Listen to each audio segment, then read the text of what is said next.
এরপরে প্রশ্ন হলো, আমি অনেকবার তওবা করেছি, প্রত্যেকবারই ভঙ্গ হয়েছে, তাহলে কি আমি মুনাফিক হয়ে গেছি?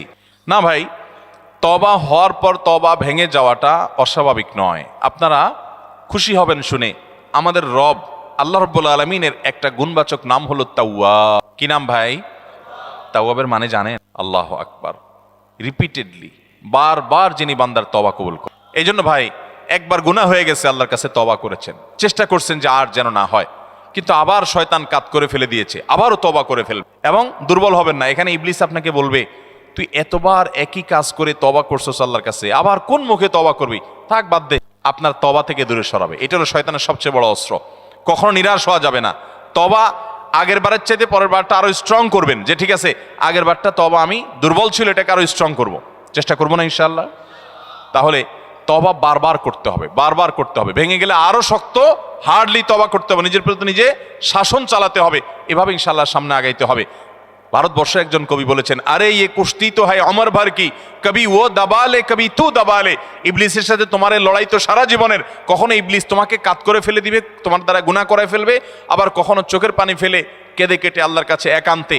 ভাইরা, কিছু নির্জন সময় কাটানো দরকার। আমাদের কোনো নির্জন সময় নাই।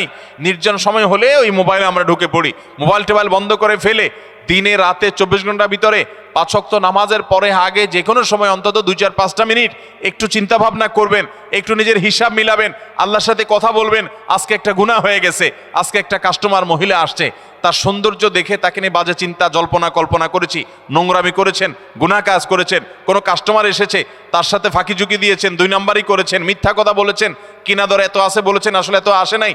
এই যে মিথ্যা বলেছেন কয়টা টাকার জন্য, এই টাকা দুনিয়াতে থেকে যাবে, মিথ্যাটা আপনার আমলনামা যুক্ত হয়ে আখিরাতে যাবে। এইসব কথা চিন্তা করে আল্লাহর কাছে চোখের পানি ফেলে একান্তে, আল্লাহ করে ফেলেছি আজকে শয়তানের পালায় পড়ে, আল্লাহ খেয়াল ছিল না, আপনি মাফ করে দেন। মালিক, আপনি মাফ না করলে কিয়ামতের ময়দানের শাস্তি হবে ভয়াবহ। দুনিয়াতে আপনি ছেড়ে দেন, আল্লাহ মাফ করে দেন। মাফ চায়া দুনিয়া থেকে ওইটাকে নিষ্পত্তি করেন, একটু চোখের পানি ফেলেন, সেজদায় পড়ে যান, 2 রাকাত সালাতুত তওবা নামাজ পড়ে আল্লাহর কাছে মাফ চান, এরপরের দিন আরো স্ট্রং করেন। এভাবে আপনি লড়াই চালাতে থাকবেন। আরে ये কুস্তি তো হয় অমর ভর কি, কবি ও দাবালে কবি তু দাবালে। শয়তান গুনাহ কমা আপনার দ্বারা করায় সে জিতে যাবে, আর আপনি তওবা করে চোখের পানি ফেলে গুনাহ মাফ করিয়ে তারপরে আপনি শয়তানের উপরে জিতে। তওবা করতে থাকবো তো ইনশাআল্লাহ।